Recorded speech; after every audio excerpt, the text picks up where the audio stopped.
ওম নমঃ শিবায়। নমস্কার বন্ধুরা, 26শে ফেব্রুয়ারি বুধবার পালিত হবে শিবরাত্রি পূজা। শিবের আশীর্বাদ লাভের সর্বশ্রেষ্ঠ দিন মহাশিবরাত্রি। হিন্দু পঞ্জিকা অনুযায়ী প্রতি বছর ফাল্গুন মাসের কৃষ্ণপক্ষের চতুর্দশী তিথিতে মহাশিবরাত্রি উৎসব পালন করা হয়। হিন্দু ধর্মাবলম্বীদের জন্য শিবরাত্রি একটি বিশেষ গুরুত্বপূর্ণ দিন। তবে শুধুমাত্র মেয়েরাই শিবের মতো বলিষ্ঠ ও বুদ্ধিমান স্বামী পাবার উদ্দেশ্যে এই ব্রত পালন করেন তা নয়। ছেলে মেয়ে নির্বিশেষে শাক্ত বৈষ্ণব সবার কাছেই শিবরাত্রি এক অতি মাহাত্ম্যপূর্ণ দিন। ফাল্গুন মাসে কৃষ্ণপক্ষের চতুর্দশী তিথিতে শিবরাত্রি ব্রত শুরু করে সারা রাত জেগে প্রহরে প্রহরে পুজো করতে হয়। মহাশিবরাত্রির আগের দিন একবার হবিষান্ন খেয়ে সংযত জীবনযাপন করার প্রথা রয়েছে। শিবরাত্রির দিনরাত্রি দ্বিপ্রহরে 4টি শিব পুজো করতে হয়। তারপরের দিন ব্রাহ্মণ ভোজন করানোর রীতি রয়েছে। মহাশিবরাত্রিতে শিবরাত্রির ব্রতকথা পাঠ বা শ্রবণ করা আবশ্যক। মহাশিবরাত্রি তিথিতে ব্রতকথা পাঠ করলে শুভ ফল পাওয়া যায়। শিবপুরাণে মহাশিবরাত্রি ব্রতর মহিমা বর্ণিত হয়েছে। শিবপুরাণ অনুযায়ী জ্ঞানত এমনকি অজান্তে মহাশিবরাত্রি ব্রত পালন করলেও শিবের আশীর্বাদ পাওয়া যায়। তাদের থেকে যমদূতেরা দূরেই থাকে। তাই মহাশিবরাত্রি তিথিতে শিব পুজোর পর এই ব্রতকথা পাঠ বা শ্রবণ করা অত্যন্ত জরুরি। শুরু করছি মহাশিবরাত্রির ব্রতকথা। শিব মহাপুরাণ অনুসারে বহুকাল আগে বারাণসী তথা কাশীধামে এক নিষ্ঠুর ব্যাধ বাস করত। সে দিনরাত শুধু জীব হত্যা করে বেড়াত, আবার চুরিও করত। সে জীবনে কখনো ভালো কাজ করেনি, কেবল পাপ করেছে। একদিন শিব চতুর্দশী মহাতিথি এলো। ব্যাধ ওইসবের কিছুই জানে না। সকাল হতেই সে বেরিয়ে পড়ল শিকারে।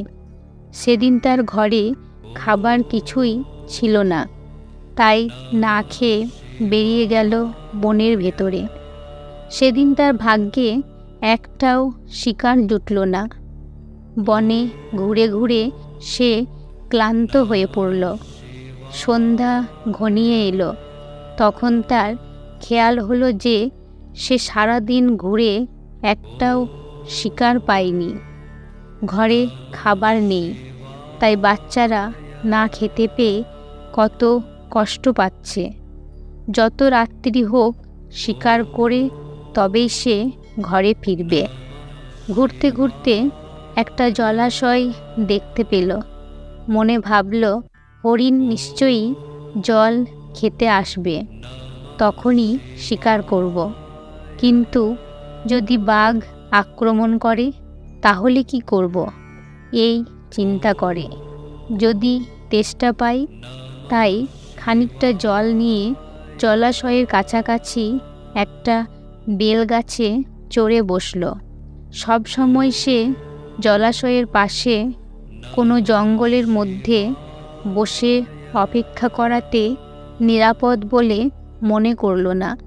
তারপর ভাবল, অপেক্ষা করার সময় লক্ষ্য করছে কখন কোন প্রাণী আসছে।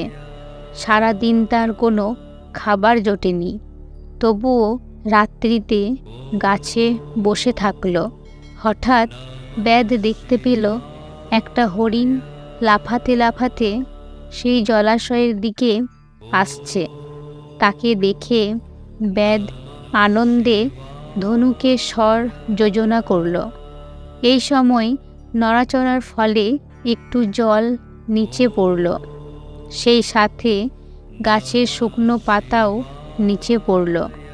সেই গাছের নিচে ছিল শিবলিঙ্গ। সেই জল আর পাতা পড়ল শিবলিঙ্গের উপর। এইভাবে অজ্ঞাতসারে ব্যাধের দ্বারা প্রথম প্রহরের শিবপূজা সম্পন্ন হল। শিব সেই ব্যাধের সকল পাপ নাশ করলেন। তখন সেই হরিণী দূর থেকে ব্যাধকে গাছের ডালে দেখতে পেয়ে ভয় পেয়ে গেল, আর ব্যাধকে বলল, হে ব্যাধ, তোমাকে দেখে মনে হচ্ছে তুমি আমায় বধ করবে। ব্যাধ হরিণীর মুখে মানুষের কথা শুনে অবাক হয়ে গেল। তারপর বলল, তুমি ঠিক বলছো। আমার বাড়িতে আজ সকলে ক্ষুধার্ত। তোমাকে মেরে ক্ষুধা নিবারণ করব। তখন সে হরিণী বলল, আজ আমার পরম সৌভাগ্য। আমার বৃথা এই মাংসে যদি কারুর ক্ষুধা নিবারণ হয়, আমি ধন্য হব। ইহলোকে পরোপকারীর যে পুণ্য কোনো লোক তা 100 বছরেও বলতে পারে না। কিন্তু আমার ঘরে অনেক বালক সন্তান আছে। তাদেরকে আমার ভগ্নী ও স্বামীর কাছে রেখে আমি আবার এখানে ফিরে আসব। তখন তুমি আমায় বধ করো। ব্যাধ বলল, বিপদে পড়লে এরকম কথা সকলে বলে। তখন হরিণী বলল, আমি সত্যই বলছি। আমি প্রতিজ্ঞা করছি, আমি যদি পুনর্বার এই স্থানে ফিরে না আসি, তাহলে ব্রাহ্মণ বেদ বিক্রি করলে, ত্রিকালে সন্ধ্যা না করলে যে পাপ হয়, সেই পাপ আমার হবে। স্বামীর আজ্ঞা লঙ্ঘন করলে স্ত্রীর যে পাপ হয়, আপন কর্ম লঙ্ঘন করলে সে পাপ হয়। এইসব পাপে আমি লিপ্ত হব। এসব শুনে ব্যাধ বলল, যাও, তুমি ঘরে যাও, কিন্তু ফিরে এসো। তখন হরিণী আনন্দে জল খেয়ে ঘরে ফিরে গেল। কিছুক্ষণ পরে সেই হরিণীর ভগ্নী আর একটি হরিণী তার খোঁজ করতে সেখানে এলো। ব্যাধ তাকে দেখে মনের আনন্দে ধনুকে তীর জুড়ল। তখন বেলগাছটা একটু নড়ল, আর বেলপাতা সহ কিছু জল শিবের মাথায় পড়ল। এইভাবে ব্যাধের দ্বিতীয়বার শিব পূজা করা হলো। সেই হরিণী ব্যাধকে দেখে বলল, তুমি কি করছো? ব্যাধ আগের মতোই উত্তর দিল। হরিণী বলল, আমি ধন্য হলাম। এতদিনে আমার জীবন সফল হলো। সেও আগের হরিণীর মতো জবাব দিয়ে বাড়ি যেতে চাইল। এখন ব্যাধ বলল, আমি কিছুক্ষণ আগে এক হরিণীকে মারতে গেলে সেও এ কথা বলে পালিয়ে গেছে। তুমিও তেমন চেষ্টা করছো, কিন্তু আমি তোমায় ছাড়ব না, তোমাকে মারবই। ব্যাধের কথা শুনে হরিণী বলল, যদি আমি ফিরে না আসি, তাহলে যে পুরুষ পতিব্রতা স্ত্রীকে ত্যাগ করে অন্য স্ত্রীতে আসক্ত হয়, তাতে যে পাপ হয়, সে পাপ আমায় ধরবে। বেদবিহিত ধর্মত্যাগে যে পাপ, সেই পাপে লিপ্ত হব আমি। যে বিষ্ণু ভক্ত হয়ে শিবকে নিন্দা করে, তার যে পাপ হয়। যে মাতা পিতার মৃত তিথিতে শ্রাদ্ধ না করে, তাতে যে পাপ হয়।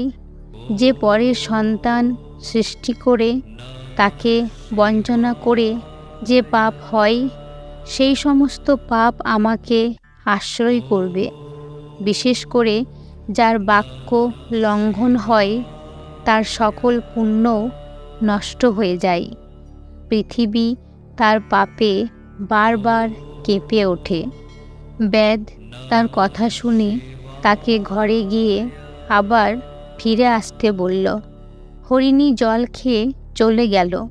তারপর ব্যাধ চিন্তা করল, সেই হরিণী দুটো কোথায় গেল, কখন আসবে? এই চিন্তায় ব্যাধ না ঘুমিয়ে দ্বিতীয় প্রহর উপবাসে কাটালো। তারপরে একটা হরিণ দুটো হরিণীকে খোঁজ করতে সেখানে এলে ব্যাধ আনন্দে নড়ে চড়ে বসল। তখন আবার একটু জল আর বেলপাতা পড়ল শিবের মাথায়। এইভাবে তৃতীয় প্রহরে শিবের পূজা হলো। ব্যাধকে দেখে হরিণ জিজ্ঞাসা করল, তুমি কি করছো? ব্যাধ আগের মতো উত্তর দিল, আর হরিণটিও আগের হরিণীদের মতো জবাব দিল। তখন ব্যাধ বলল, আগের দুই হরিণী আমায় কথা দিয়েও ফিরে এলো না। তারা আমাকে ঠকিয়েছে, তাই তোমাকে আমি ছাড়ছি না। ব্যাধের কথা শুনে হরিণ বলল, আমি কখনো মিথ্যা বলি না। সমস্ত চরাচর সত্যের আশ্রয়েই চলেছে। হে ব্যাধ, আমি যদি তোমাকে বঞ্চনা করে পুনর্বার এখানে ফিরে না আসি, তাহলে সন্ধ্যার সময় মৈথুনকালে, শিবরাত্রির দিনে আহার করলে, মিথ্যা সাক্ষ্য দিলে, গচ্ছিত ধন চুরি করলে যত পাপ হয়, সেই সব পাপ সকলই আমায় আশ্রয় করবে। দ্বিজগণ সন্ধ্যা না করলে যে পাপ হয়, শিব নাম উচ্চারণ না করলে যে পাপ হয়, সক্ষম হয়েও যে পরের উপকার না করে, ব্রতদিনে মৈথুনকারীর যে পাপ হয়, অখাদ্য খেলে যে পাপ হয়, সে সকল পাপ আমার দেহেই আশ্রয় লাভ করবে। ব্যাধ হরিণীর কথা শুনে বলল, তুমি এখন যেতে পারো, তবে আবার এসো। তখন হরিণ জল খেয়ে চলে গেল। তারপর দুই হরিণী আর একটা হরিণ ঘরে মিলিত হলো। পরস্পর পরস্পরের কথা শুনল। পরে তারা বলল, যেহেতু আমরা সত্য পাশে আবদ্ধ আছি, তাই আমাদের ব্যাধের কাছে নিশ্চয়ই যাওয়া উচিত।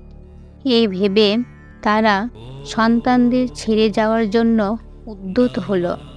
এখন প্রথম হরিণী হরিণকে বলল, হে স্বামী, বালকেরা কেমন করে পিতামাতাহীন হয়ে বাঁচবে? যেহেতু আমি আগে প্রতিজ্ঞা করেছি, সেজন্য আমিই যাব। তোমরা দুজনে এখানে থাকো। তখন দ্বিতীয় হরিণী বলল, আমি তোমাদের দাসী, অতএব তুমি থাকো, আমি যাই। তারপর হরিণটি বলল, আমি সন্তানের কিছুই জানি না, তোমরা দুজনে থাকো, আমি যাই। হরিণী দুজন হরিণের এই কথা শুনে বলল, বিধবার জীবনে ধিক। তারপর তারা সন্তানদের আশ্বস্ত করে সহবাসীর কাছে রেখে ব্যাধের কাছে গেল। ব্যাধ এতক্ষণে তাদের অপেক্ষায় পথপানে চেয়েছিল। এমন সময় সেই তিন হরিণ আর হরিণীকে দেখে ব্যাধ আনন্দে ধনুক ধরে তাতে বাণ জুড়ে দিল। ব্যাধের নড়াচড়ায় বেলপাতা ও জল পড়ল। চতুর্থ প্রহরীর পূজা সম্পন্ন হল। এদিকে হরিণ সন্তানরা তাদের কি হবে এই ভেবে তাদের পিছু পিছু চলল।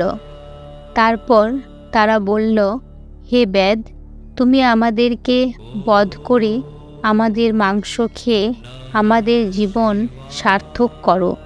তখন ব্যাধ তাদের কথা শুনে অবাক হয়ে গেল। শিব পূজার ফলে তার দিব্য জ্ঞান জাগল। সে ভাবল, এই জ্ঞানহীন হরিণরাই ধন্য। এরা নিজেদের শরীর দিয়ে পরের উপকার করে, আর আমি মানুষ হয়ে কি করলাম? আমি কেবল পরের শরীর নষ্ট করে নিজের দেহের পুষ্টি করি। আমি অন্যকে বহু কষ্ট দিয়ে আজও অন্যের ভরণ পোষণ করছি। আমার কি হবে? জীবনের প্রতি ধিক। এই ভেবে সে তীর গুটিয়ে নিল। তারপর বলল, হে মৃগগণ, তোমরাই ধন্য, তোমাদের আমি হত্যা করব না। সন্তানদের নিয়ে নিজেদের ঘরে যাও। মৃগদল চলে গেল। সেই ব্যাধির প্রতি প্রসন্ন হয়ে দিব্য মূর্তিতে দর্শন দিলেন এবং বললেন, হে পুত্র, তোমার দ্বারা এই মহাব্রত পালিত হওয়ায় আমি সন্তুষ্ট। কি বর চাও? ব্যাধ বলল, আমি আপনার দর্শন পেয়ে ধন্য। এই বলে প্রণাম করল। এখন শিব বললেন, তুমি গ্রহ নামে প্রসিদ্ধ হবে। এখন মনের ইচ্ছা মতো সুখ ভোগ করো। মহারাজ দশরথের পুত্র শ্রীরামচন্দ্র তোমার ঘরে আসবেন। তুমি সেই শ্রীরামের পূজা করে মুক্তি লাভ করবে। তোমার পুত্র পৌত্রেরা আমার পূজা করে বলবান হবে। এমন সময় মৃগদল শিবের দিব্য রূপ দর্শন করে মৃগজনী ত্যাগ করে স্বর্গে চললেন। পরদিন ব্যাধ সকালে বাড়ি ফিরে আসে। সে রাতে বাড়ি না ফেরায় সবাই তার জন্য ভাবছিল। ব্যাধ বাড়ি ফিরে আসতে তাকে তার বউ খেতে দিল। এমন সময় একজন অতিথি বাড়িতে এলো। ব্যাধ কি ভেবে তার নিজের খাবারগুলি অতিথিকে দিল। এতে তার ব্রতের পারণ ফল লাভ হলো। এর কিছুদিন পরে সেই ব্যাধ মারা গেল। যমদূতরা তাকে নিতে আসে। এমন সময় সেখানে পৌঁছয় শিবের দূতেরা। কে ব্যাধকে নিয়ে যাবে তাই নিয়ে দুই দলে যুদ্ধ বেঁধে যায়। যমদূতেরা যুদ্ধে হেরে গেলে শিবদূতরা ব্যাধকে কৈলাসে নিয়ে যায়। যুদ্ধে হেরে গিয়েও যমদূতেরা তার পিছনে পিছনে সেখানে ধাওয়া করে। কৈলাসের দ্বারে নন্দী পাহারায় ছিল। সে ব্যাধের শিবরাত্রির কথা বললে সব শুনে যমদূতেরা গিয়ে যমকে সব কথা বলে। যমরাজ শুনে বললেন, হ্যাঁ, যে শিব বা বিষ্ণুর ভক্ত কিংবা যে শিব চতুর্দশী ব্রত পালন করে আর যে বারাণসী ধামে মরে তার উপর যমের কোনো অধিকার থাকে না, তার মুক্তি লাভ ঘটে। এইভাবে মর্তলোকে শিব চতুর্দশী ব্রতের প্রচার ঘটে। বন্ধুরা, শিব চতুর্দশী ব্রত পালন করে অবশ্যই শিবরাত্রি ব্রত কথা শ্রবণ করুন। দেবাদিদেব মহাদেবের কৃপায় সকলে ভালো থাকবেন, সুস্থ থাকবেন। জয় শিব শম্ভু। জয় শ্রীকৃষ্ণ। রাধে রাধে।